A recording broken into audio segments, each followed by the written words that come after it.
Presented by Santosh Premi Entertainment.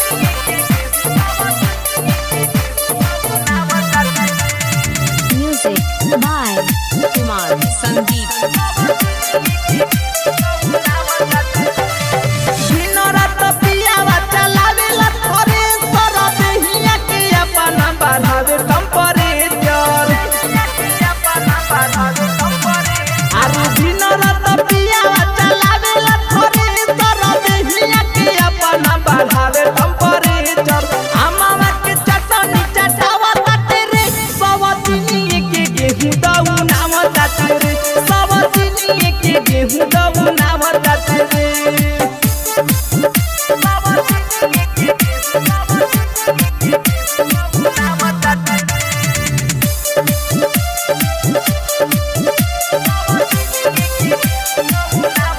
घर से निकल जाला कोई के बहाना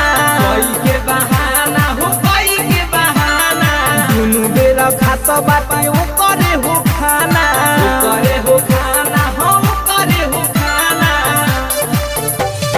घर से निकल जाला कोई के बहाना दुनु बेर खात बाटे ओ करे हो खाना मीठा मीठा बात में पुलावा ताटे रे सवतिनी के गेहूं दउना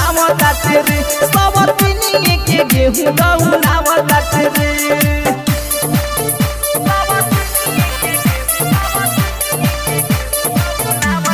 Presented by Santosh Premi Entertainment. Kumar Sandeep. अपन खेती छोरी बाटे ओ करे में लागल देखी देखी माथा हमर भइल जाता पागल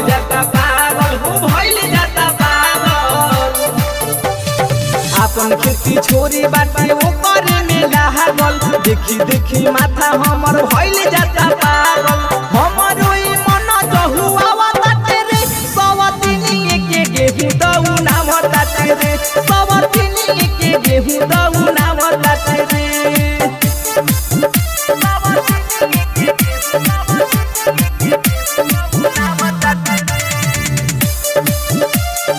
Presented by Santosh Premi Entertainment. एकरा ले निमन बाटे राजू विशाल रे सखी राजू विशाल रे सोनी कुमार ना करावेला बवाल रे करावे ना बवाल रे एकरा ले निमन बाटे साजन विकास रे सोहनी कुमार ना करावेले बवाल रे एको दिन घरे नहीं आवत रे सवतिनी के गेहूं दउना